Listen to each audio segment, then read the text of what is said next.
If the 7 of you would like to come up here, we will begin the question and answer session. Let's see if we can just have this on in the background.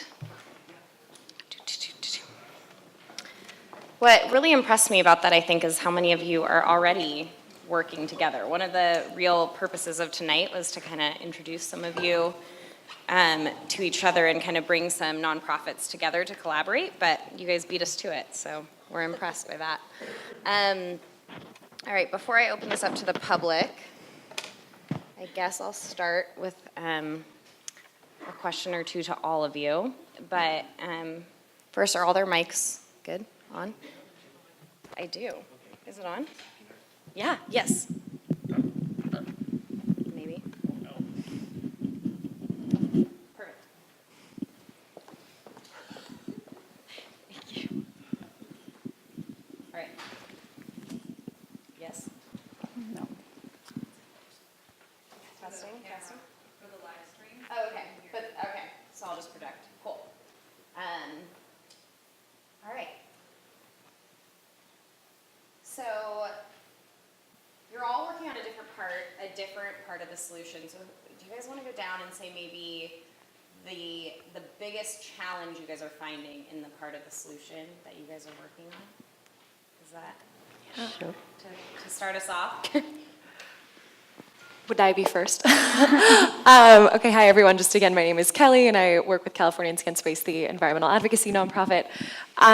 Our biggest challenge, so I'm a registered lobbyist, so I meet with legislators and policymakers all the time, and it's really easy for them not to vote or not to take action on anything that they're not confident about. If you think about that, like they don't want to necessarily blaze a bold trail and then be caught somewhere where there's like, why did you vote for that? That wasn't very thought through, or is going to cost a lot of money, or is going to be really difficult to implement. They really want to know that they're voting for something concrete and something that people really want so that they can get reelected, right? So my biggest challenge is making sure that they think this is a problem. I say the words plastic pollution and they're like, what? Like, what is that? We have so many other problems going on. So when legislators hear from constituents and they know it's a problem, they have more confidence to vote for something that might not be concrete. I mean, part of legislation, we heard from Chelsea, she's like, the state passes us laws and we don't know what to do with them all the time, but we have to start somewhere and we need to take action now, and we're constantly saying we need to do something. So I don't want to take up too much time, but thanks. So for the work that we're doing at Pew, right now we're focusing on the economic analysis right now. And one of our biggest challenge is data availability, because we are doing a global analysis. And what I didn't share more details with you, and what we are trying to do is look at different geographies, because you can imagine solutions in one city, one country is going to be different from that in another country, maybe developing countries versus developed countries, big cities versus rural areas, and finding data for all these different geographies around the entire world so that we can build a global analysis is a big challenge. We are, working with different groups, trying to get data, and also trying to use modeling techniques to try and fill some gaps. We expect that once we get our model out and share it with the world, that it will continue to get better and better as all of you use it and input your data, so that we can keep improving the model, keep improving the information so that we can generate better solutions. I would say for the NOAA Marine Debris Program, I didn't share the official definition of marine debris that was passed through legislation, but it's very broad, and it covers everything from tiny pieces of microplastic to consumer debris, lost fishing gear, and abandoned and derelict vessels. So just kind of given, limited resources and kind of wanting to work across all of these issues and be able to support all of the partners that come to us with really great ideas, I think that that's the biggest challenge is having to say no to some. So. Yeah, so I would say that from the approach of a municipality that is crafting programs and trying to create change at the citizenry level, one of the biggest challenges is crafting the right interventions that will drive true behavior change. We can do a billboard campaign, or we can make a deposit program, or we can do a lot of different things, but it doesn't mean that sometimes it doesn't mean that they have to actually do it. So for us, it's really learning about how to appropriately engage with San Diego citizens at their place of work, the places that they play, like the beaches or parks, at their home, right? Like, how do you drive behavior change when someone's standing at their kitchen sink and they can, no one's looking at them, right? And so, striking a balance, right? We don't want to be doom and gloom, and we also don't want to be so, we don't want to do too much all at once, because once people get overwhelmed, they're just like, never mind, it's too much, and I can't make the change, or my individual contribution isn't meaningful. So that is always something we have to strike a balance and create. Yeah, this goes back to our discussion we were having Yeah. in the briefing room. One of the things that I always kind of struggle with is the fact that even though we've made a lot of progress with policy and a lot of companies are taking leadership to reduce plastic pollution, we're still ramping up the production of plastic globally, and especially even in this country. The plastic industry has invested $160 billion in new facilities to produce plastic for packaging, which is the majority of plastic. So I think that one thing that that we struggle with is that through all this work, recognizing that this is a huge industry that is continuing to produce these synthetic polymers, and so we really have to focus on ways that we can change that market so that we really disrupt that continual level of production over time to where that starts going down. And so we're still on that trajectory of growth for plastic production, but I'm confident if we continue this work that we'll start to see that dip the other way. That's the real goal. Hi. This is live, right? It's being recorded? Yeah. Okay, good. Because I have a lot to say about about the challenge of being an artist and making work that is informed by science, of the fruit of collaboration with scientists, and getting it to the art institutions and museums who have thousands of subscribers, members, and access to all the cultural channels. So I sometimes feel like they live on a different planet. They don't have these plastic problems. They don't have any ecological issues. We're still repeating the art of the 60s and 70s, which was indicative of that ideology that brought us to today. And it's so hard to find allies in the art world to show this kind of work or to organize exhibitions around these subject matters. For whatever reason, it's uncool. And for whatever reason, they invite synthetic polymers in the museums, but as artworks. And it's not, a subject that we should be discussing. And it really pains me because at the root of all these problems is culture. And how does culture change? Through cultural institutions. A museum, it comes from Latin. It's museum, inspiration, education, information. So you go to a museum, you don't think about anything that's happening around the world. For a second, you look at, Picasso or Monet or whoever is popular nowadays, a hipster artist, and then you leave. So that is the biggest problem. When I work with scientists, I email them. If I send 5 emails, I get 4 responses. When I email curators to show work or to, introduce new artists who work on these subjects, I get maybe 1 response.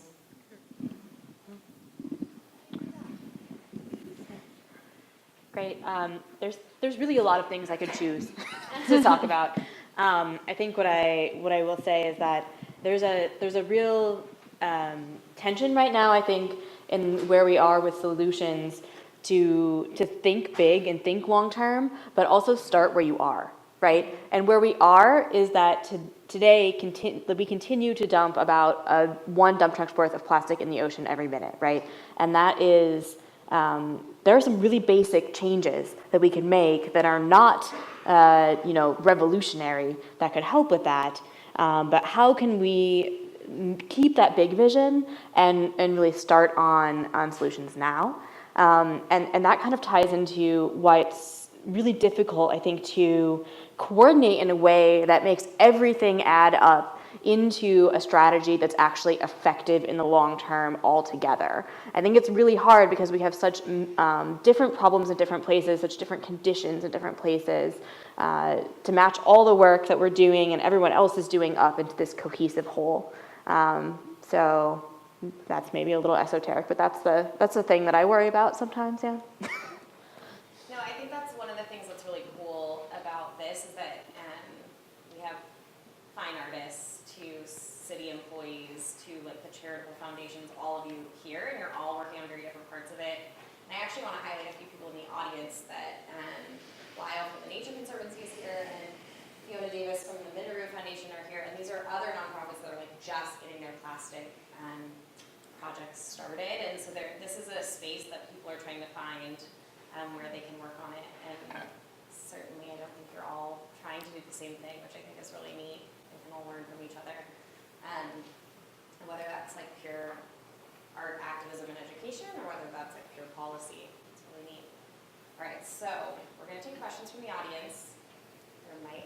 Okay, let's do this. There's a roaming mic. Britta is going to come around to you. Start with you. Awesome. I didn't know I was going to get to go first and be so loud. I'll ask a really short question. Is this problem solvable under global capitalism? Very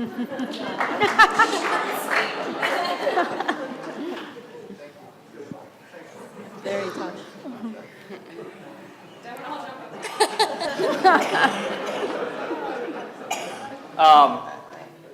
I don't know. I don't know the answer to that question, to be honest. I think that we truly have to look at how we are producing these products, right? And a lot of that is our consumer culture. So, like I was mentioning earlier, production of single-use plastic, like that is driven a lot by this culture that we have and kind of a capitalist culture. So I think that, there certainly is a lot of space for us to look inside and say, what is the kind of society we want to live in? And we're starting to have those discussions about like what a zero waste society looks like. How is that different? How is that different politically? So obviously a really huge question, but I do think that there does need to be kind of a huge kind of shift in the way that we produce and use goods. So obviously capitalism has a lot to do with that. Thank you for asking that question, because we ask ourselves that all the time. And building off of what Trent said, I think we have to have a cultural shift in values.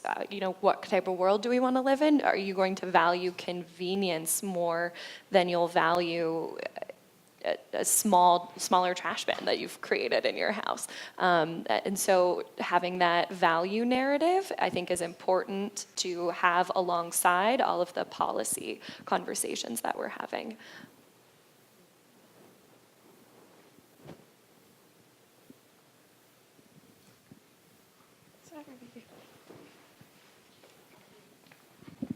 Thank you.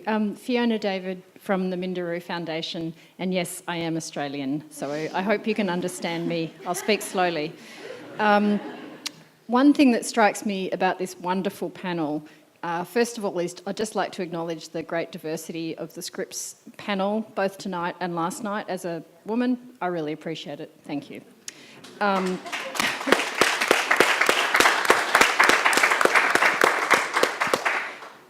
Secondly, one group that's not represented here is business. So we've heard about people working with business, but we don't have business here. One thing that strikes me about the human rights and sustainability movement with business over the last 10 or 20 years is when it succeeds, issues become what is called pre-competitive. Businesses, for example, will not compete on who can lower profits by having the most slavery in their supply chains. Okay, no reputable business wants slavery in their supply chains. How do we make plastics pre-competitive? Because when issues are able to be dealt with by business outside of a competitive environment, guess what? They collaborate. I'm wondering if anyone has any suggestions. Lobbyists, perhaps. What would some incentives be that maybe governments could do to make this a pre-competitive issue for business? I think your question is also tied into the first question. How do we require businesses to take more responsibility for their products? And I think that starts with a value change among consumers. They have to start asking businesses to take a greater responsibility. And you have to make businesses compete with each other. It has to be cooler for Coca-Cola to recycle more of their bottles than Pepsi. But I think consumers asking for it and demanding that they only buy products where the manufacturer takes responsibility. They're either using recycled content, so closing that gap. They're using reusables before they're using disposables. And they're investing in clean energy and the whole spectrum of targeting, like we've been talking about, not just plastics, but environmental protection on the whole. That I think is the most important. And then that is going to fuel the legislative and regulatory piece of that. That's going to have the backstop, the stick, the reason that they have to do it. Can I add to that? I think having this here is really important, right? And if we're looking at the intersection between academics and politics and nonprofit work, right? You have a lot of people at the table. A lot of times, what I've seen is the funding of case studies, right? The funding of case studies, showing the economic models as to why this works for business, right? And that can be funded through academics or through charitable, think tanks or nonpartisan think tanks. There's a lot of information that can get gathered there, and incubation that can happen. So a lot of times, being able to show that it works is what is going to, with forward-thinking businesses. Zero waste wasn't really a big idea, but when Toyota, went zero waste in all of their plants, it made people in that industry look at that industry. Seeing similar things in organics and in food waste, there's this culture about making sure that your plate looks like it's always full and overflowing. But when you can prove an economic model as to why you shouldn't be throwing that food, the economic model of a restaurant, think about how much money that restaurant is throwing away into a dumpster at the end of the night, right? With all this wasted food, how do you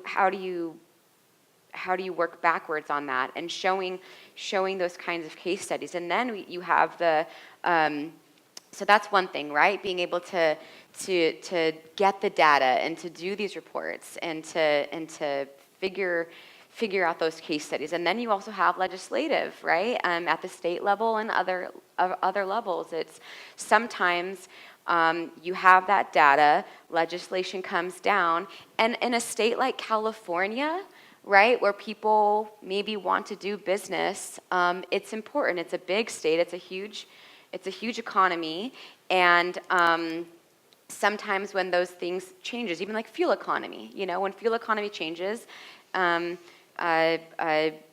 industry kind of moves in that direction. And so I think it is fully going to have to, it will have to be a multi-pronged approach, and it's going to it will require the best and the brightest in all of the sectors. Sorry, I could talk about this too. So that's actually, I agree with you that being pre-competitive is really important to make progress. And that's actually exactly the way we work with companies on this issue. I didn't talk about it in my presentation because we had to be laser focused, but we actually also have another initiative that I lead called the Bioplastic Feedstock Alliance, where we work with companies on making bioplastics a sustainable choice for the future, and we're specifically focused on sourcing, right? Because just because it's bio doesn't mean it doesn't have impacts. So if that's going to be part of a sustainable future, we need to figure out how we're going to do that in a way that does actually deliver more environmental benefits. And in our group is Coke and Pepsi, Danone and Unilever, and P&G, and I think that not all companies want to work pre-competitively, but once they see that reputational risk they have of not doing it right, a lot of them do.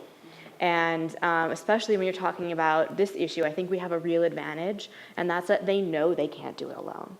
They know that they can't solve this problem on their own because they don't have control over the whole system. They need to come together to get leverage, and they need our leverage too if they're going to reach the goals they're already putting out there.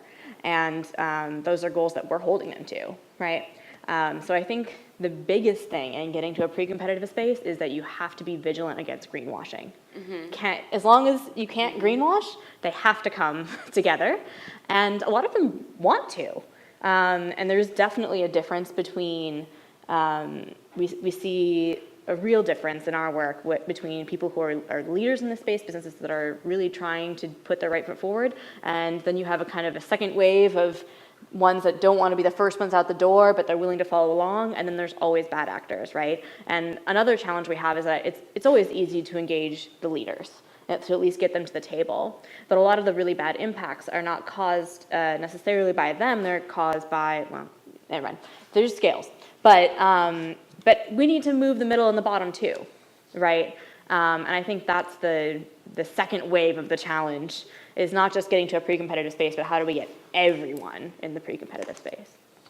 I would just add, just real quickly, I think it's important also that we don't substitute one material for another. I know that, speaking of greenwashing, I think it's important just to point out that bioplastics, there's a lot of confusion about what's going on with the bioplastics, and so I think that, fully to make sure the right incentives are built in, more of an approach like extended producer responsibility, so making sure the companies are responsible for the materials they put out, instead of just exchanging one disposable plastic for another disposable item. So there's a lot of really good examples of extended producer responsibility that are happening in Europe. I think it would take a lot of political will to make it happen here in the US, but it's definitely a model to look at as well. Just adding on yours. I want to add one other thing. So we call it military-industrial complex, right? But there's also cultural-industrial complex. And I think this is a change that has to happen in every aspect of life. So I'm thinking these companies, okay, they don't follow the legislations, they don't have the incentive, but these companies are made up of people, they're families. If there's a boss, this boss might have a son or a daughter, right? I'm thinking about this, and the son might be watching Spider-Man, for instance. If Spider-Man refused to use plastic bottles, or if Wonder Woman dove in and saved a whale whose tail was cut off because of fishing, we would be looking at a very different world. Thanks. Hi. I wanted to ask on a personal note, with everything that you've uncovered and discovered and worked with and through with your work on plastics, if you didn't have any barriers, on a personal note, with all that you know, if there was a giant leap forward that you could take, what would it be? I can start. Yeah.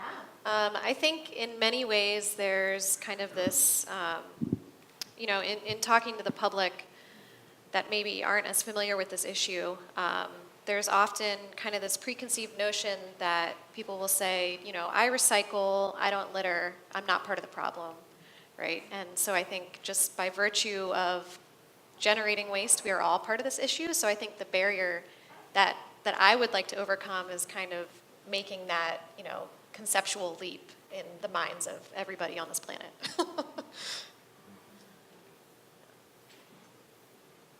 That's exactly what I was going to say too, is that I think I find it really frustrating when we have these conversations and people say, well, we just need to design the system so that we don't have to rely on people. Like, that's too hard. We can't train everyone in the world that they need to be part of the solution. And I find that really frustrating because there is no way to design people out, right? This is about people. And if we could just get over that and get to the part where we actually start working on that, that would be great. If I didn't think there were any barriers and I could pass any piece of legislation I wanted to, and Californians Against Waste wants to think this way because we think Governor Brown, like I mentioned, has kind of opened that door for us for the next administration to think really big, we would cap the amount of plastic that we're producing, and that would necessarily correspond with a change. I keep mentioning values in people, but we think of plastics, I think, as cheap and as clean and safe, and sometimes they are, right, in the appropriate uses, like in a hospital setting, but we need to think about plastics way more upstream. The extraction of natural gas and oil, the processing into plastic, the shipping it elsewhere, all of the greenhouse gas emissions that are associated with that, all of the communities around these extraction sites and plastic production sites. Think about plastic as dirty, as contributing to global warming, as contributing to, not just ocean plastic pollution, but all the way upstream. And when you think about that, you would look at your plastic fork very differently. You would remember where it came from, where it started from, and it would have a different value. It wouldn't be disposable anymore. You would think about it as something that has this big footprint, and so it isn't something that you can just toss and use really easily. And so a cap on plastics, I think, would necessitate that shift in value, and we would say, of course we have to recycle this, of course we have to reuse this, of course we can't keep making this, but it is a part of our society, and let's use it responsibly, the way that we look at greenhouse gas emissions. I'd love to add to what my other co-panelists have said.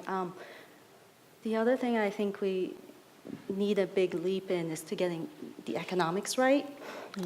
The economics are pretty skewed right now, and if we can get it right, it won't solve all of our problems, but I think it can be a big part of the solution.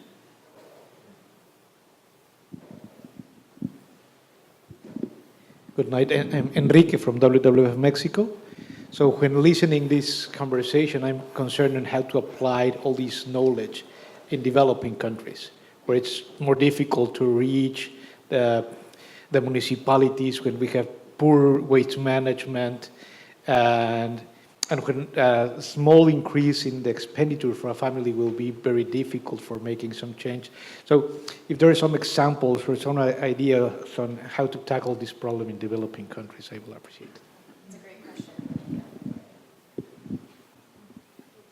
I can go first then? Yeah, I think this is a real challenge, and we see that it's really important to get that economics right, because it's really a struggle for a lot of these countries to implement things. And when you think about the fact that pretty much all waste is managed at a municipal level, in a lot of places up to 90% of the municipal budget actually goes to waste management, but there's still not really containing the waste, right? We still have a lot of leakage problems. So how can we make solutions where they fit into what is capable there and what is needed there, right? How can we make it so that by having better systems, they actually make money or cost less money, make things such that they actually benefit people in a way that they tangibly understand until they want to own it and keep going. I think that's really important. Yeah. I can go. This is near and dear to my heart. I was actually a Peace Corps volunteer in Guatemala for a couple years, and I lived in a small coastal fishing village, and I was in that village about 6 years after they got electricity, And of course, like the coastline, unfortunately, that area with all these river systems was inundated with plastic, and also the village was inundated with plastic. And I kept hearing from these fishermen that, 5, 6 years ago, none of those plastic items had been in the community. They really, all these companies came in and kind of set up shop, and it just kind of dumped all of these products on them with no waste infrastructure to be able to manage the problem. So unfortunately, it's kind of a waste colonization, if you will, kind of all these products moving to these places that can't manage the waste. So I think one of the issues is that some of these single-use plastic items are just so cheap or free, they're just used all the time for anything. So there's just the economics are wrong, just like we were expressing earlier. So I think obviously we need to, now that those plastics are there, we need to find ways to build in incentives so that folks can collect some of these plastics and recycle them, as well as find obviously more efficient ways to collect and manage waste. I'm from Turkey, and I just came back from Turkey actually 2 days ago. That's why I couldn't make it to the first day of this. Also, and the lira crashed over the summer, so I'm very rich there right now when I go. But it's very bad for all the industries. And when I left about 15 years ago, we still had a lot of agriculture. We had silk producers and manufacturers. We had textile industry. All of it is kind of gone now. We're importing food from different countries. We're importing silk and cotton from China. And it really breaks my heart to see this, because where I grew up, it's really fertile soils. And this was a very, lucky thing for me to grow up in that environment. So I've been thinking about this, and I think it's really imperative to remind the people the true value of their own culture, and to protect their cultural and geological niche, and instead of looking up to the developed countries or the first world, just inventing their own future locally. So no globalism, no localism. I don't know how this sounds right now to the rest of the group, but really focusing on what they have and their own resources. I would also say that in the region, there's been a lot of great cooperation binationally in the San Diego region, between San Diego and Tijuana in the state of Baja California. And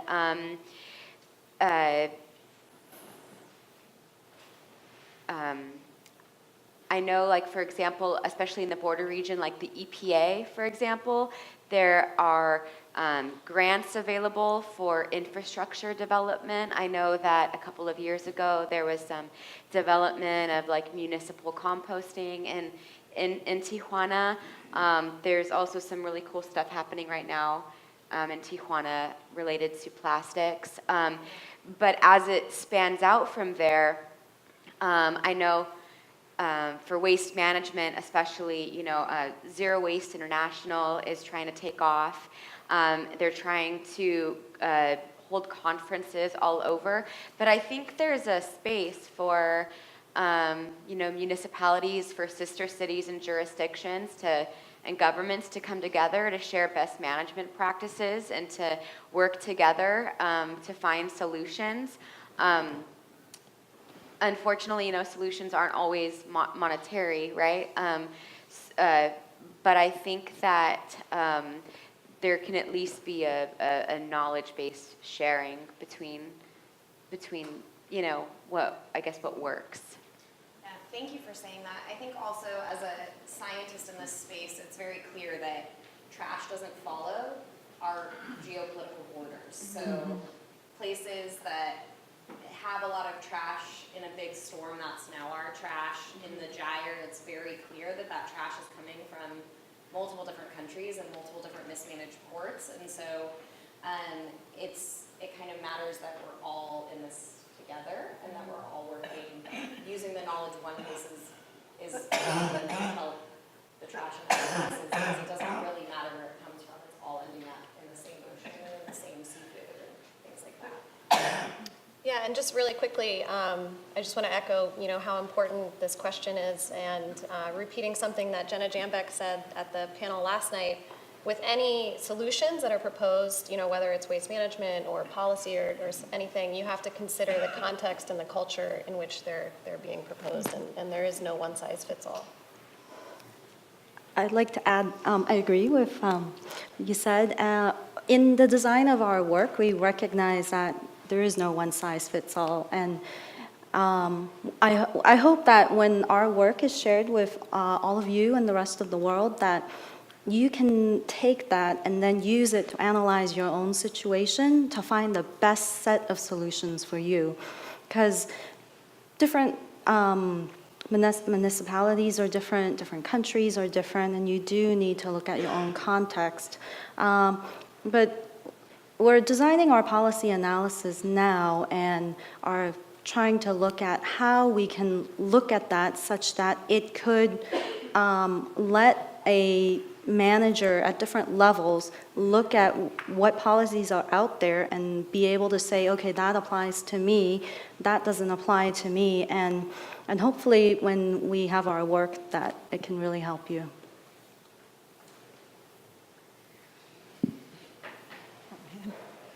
Just coming around.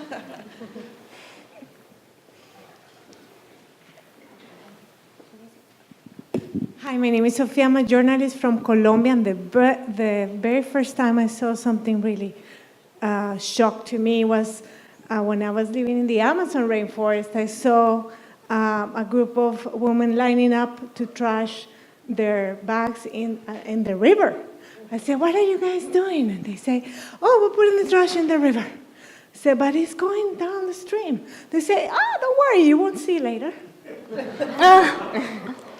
The same thought came to my mind when I started looking at the way we buy things for Halloween, for example, for Christmas, for birthday parties. I'm not invited anymore to any birthday party of any friend of mine because I'm always, the balloons, they're going to the ocean. The plastic. They're like, "Sophia, relax, it's normal." I say, no, it's not. We are consuming. We are blaming politicians, we're blaming regulations, we're blaming packaging, but we are buying it. Mm-hmm. So I want to know what you guys think about Halloween and all this tradition that are a little crazy. Yeah. And those traditions keep the cars outside the garages. We have too much trash in the garage. So that's a way to sometimes invite journalists to these forums and spread the word out. And as you said, Spider-Man avoiding the plastic bottles, and Wonder Woman saving the turtle from the plastic in his mouth. So I want to know, in the family level, what are we doing for this problem? Because it's up to us. Yeah. I'll start. A lot of people always say, like, you vote with your dollars, which is true, right? You're going and you're buying something, you're expressing your values in a certain way. As it relates to holidays, it might sound a little bit silly, but one of the things that we do at the city is, especially around the holidays, we're trying to do a lot of messaging, and we go on to different, local stations and bring examples on how you can reduce waste around the holidays. So, around Halloween, we talk about the ways in which you choose your costume, or using a reusable bag for your treats and such. Around Christmas time, it's very similar on different innovative ways that you can wrap gifts or reconsider the idea of gifts, right? And reimagine what that could be. So, and when we also share these things on social media, on ways you can be more zero waste around birthdays and different holidays throughout the year, it's actually the most engagement we get on social media. Anything that's related to zero waste ideas around holidays and such. It's always the posts that have the most likes, the most shares, the most comments, the most engagement. So people get excited about it and they want to do it, and I think it's ripe for that. It's just not universal. Chelsea, let me ask you this. Do you guys see an increase in the waste stream like the week after Christmas? Yeah. I have a fuller recycling bin of Yeah, so. yeah. We also, yes.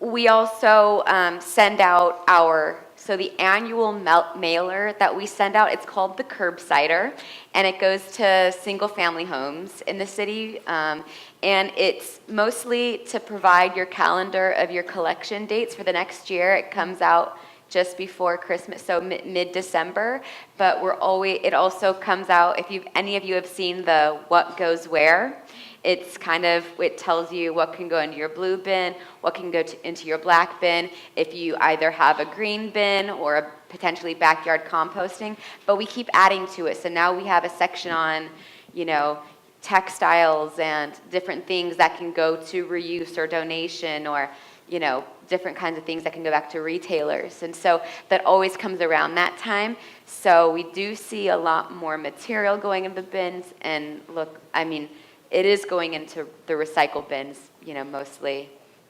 Around that time is also when we get a lot of, the styrofoam blocks, because people are getting appliances for gifts or something like that.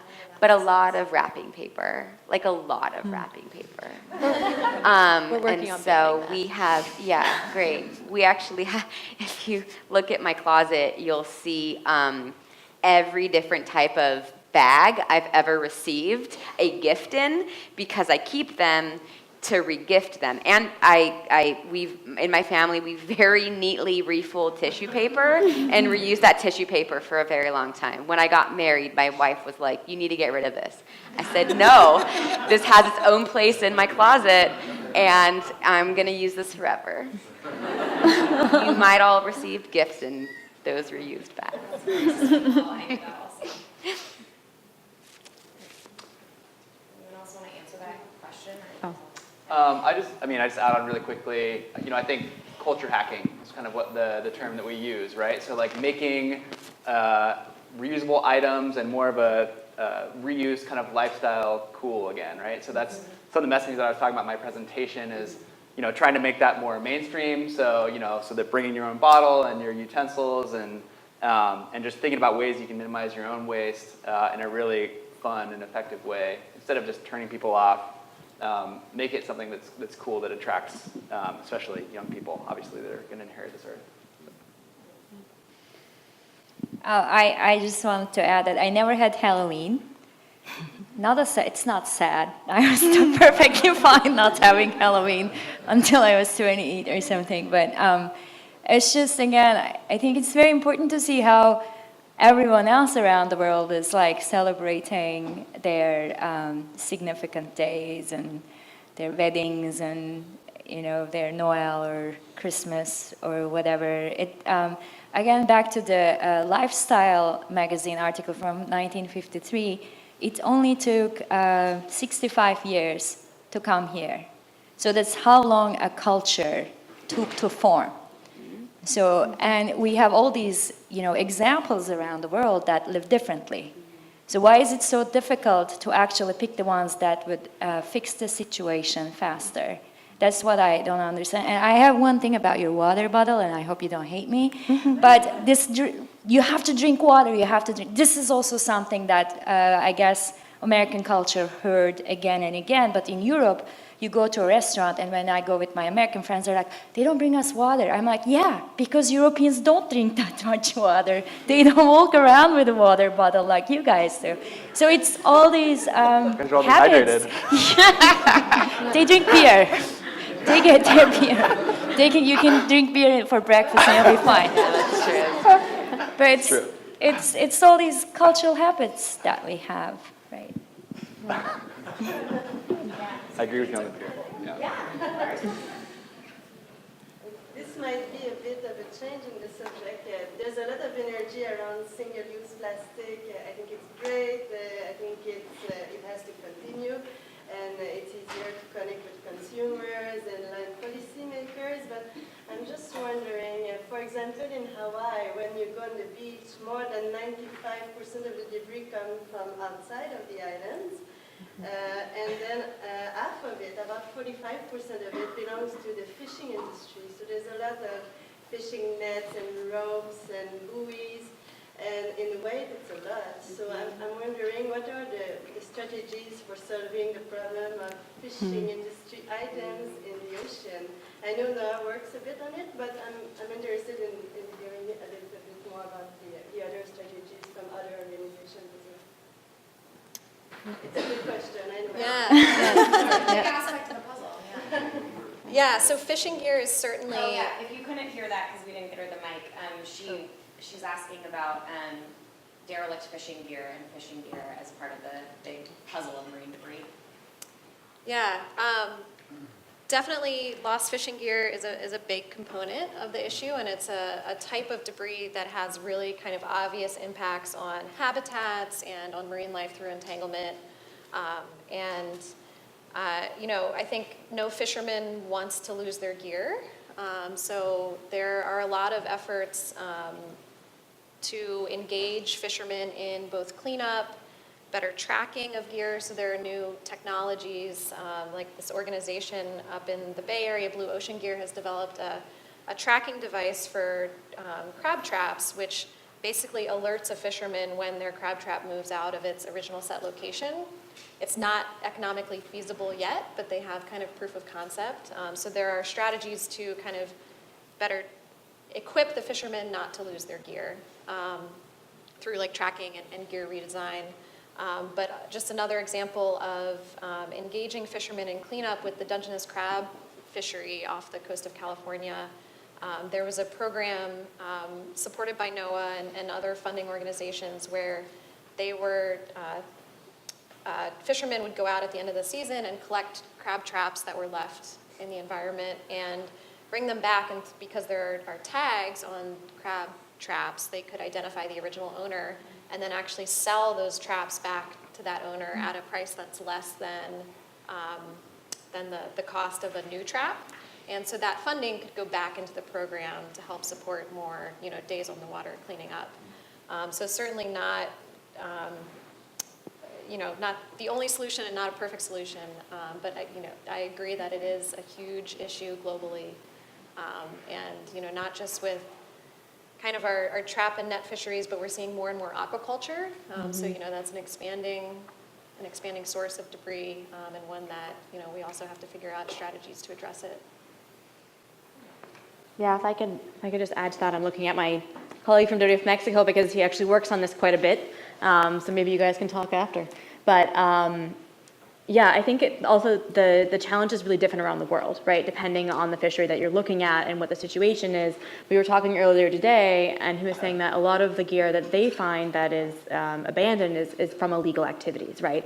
So obviously, a program like that is not going to work in that exact situation. So it really, you have to match your approach with the problem that is happening, and that can be really challenging, right? Because it's really difficult to have all these different approaches in all these different places to try and address the issue. But it is really important because while it's not the majority of the plastic that's out there, it is pound for pound the most impactful for wildlife, right? It's designed to catch them, basically. So definitely really important. Yeah.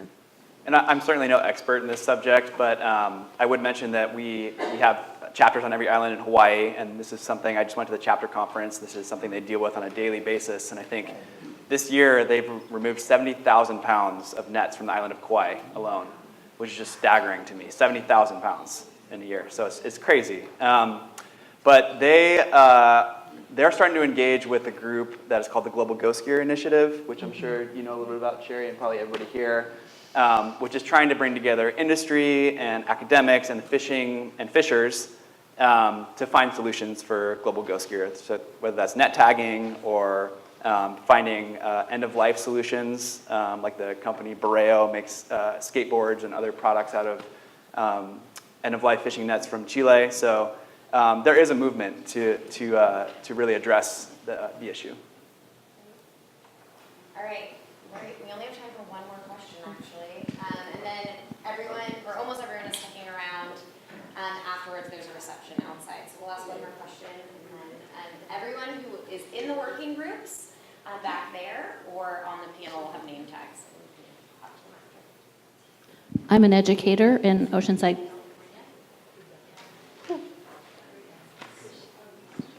I'm an educator in Oceanside, California, and I've had the opportunity the last couple of years to work with fifth grade students. They've done research on marine debris issue, and we've used the trash talk videos from NOAA. They're awesome. If I have the opportunity to show this archive to the students that I'll be working with this year, if you had one hopeful, simple message regarding a solution that they could have an impact with, I'd love to hear that, be able to share that with them. Can I start? Yeah, absolutely. So when I talk about behavior change, more times than not, we hear about adults who have talked about their habits and learning habits of, at least in recycling and like doing the right thing when they were in school. We've gone out to parks, we've surveyed random people saying, do you know what goes into a recycling bin? Of course I did, I learned it in school. And I can't tell you how often we also hear from adults saying, I'm doing this because my kid came home and taught this to me. And so my big takeaway, especially for your students and for students, is that they could potentially be one of the single biggest changes. We heard, right? This thing about if a kid is watching Spider-Man do this thing, it is such a game changer, and we don't give kids enough credit.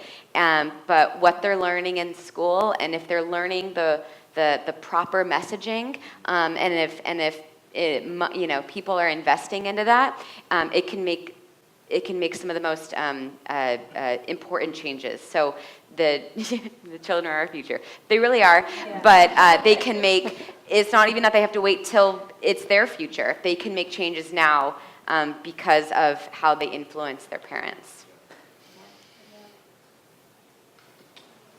Yeah, the kids really get it. They totally amaze me. I think a lot of the stuff we've seen this year with straws especially, a lot of that's driven by kids that have showed up at City Hall demanding that their local city council ban or ask for a straws upon request policy.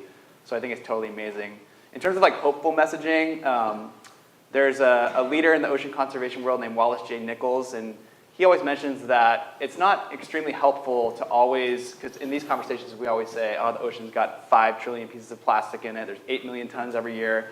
But we have to remember that it's not always so helpful just to say the ocean's full of plastic, because the ocean is still full of amazing, incredible, diverse life that we're still finding every single day, thanks to institutions like Scripps. And so I think in terms of the hopeful messaging, just to remind kids about the beauty of the ocean and all of the secrets and mysteries that it still has, regardless of the impacts that we're having as a human species. So I think never forgetting to kind of hook them with that initial love and wonder. I've been able to see so many kids in this space, and you can tell them these things and they just get it immediately and they start refusing plastic. I mean, it's the most inspiring, I think, part of this work. So.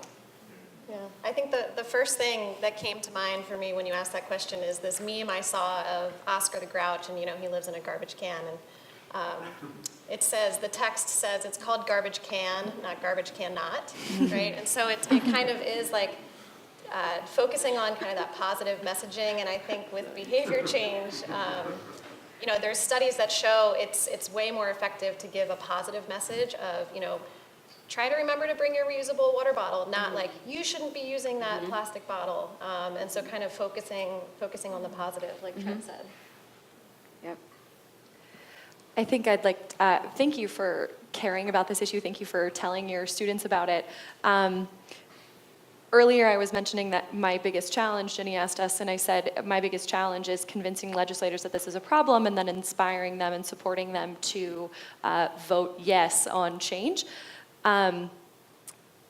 I think a hopeful message for your students is that they will be able to engage in this issue no matter what they choose to do with their life, and that their individual choices and decisions and the conversations that they have will matter, and that they will be that elected official that I'm trying to lobby one day. They will be managing a corporation that gets to make design choices about their packaging. They will be at a local government getting to shape the way that they respond to this crisis.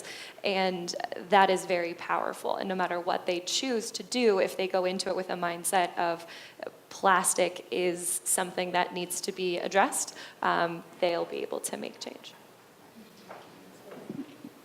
Oh, hi. I really like that you're working with these younger people. I personally think that the most precious substance in the world is a young developing brain. And they have it, and they don't have to be a part of the past, and they can build their own future.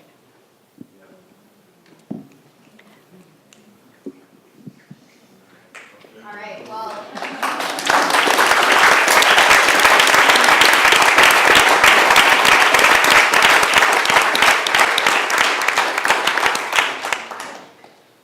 As a kid who started a recycling club in kindergarten and is now a scientist studying plastic, I think it worked. Kids are the future when they care about this. So thank you all for coming. Thank you all for coming and spending your evening telling us about all the amazing ways you guys are helping solve this problem. We're now going to open these doors, and there is hopefully a line out there. Plastic free, also hopefully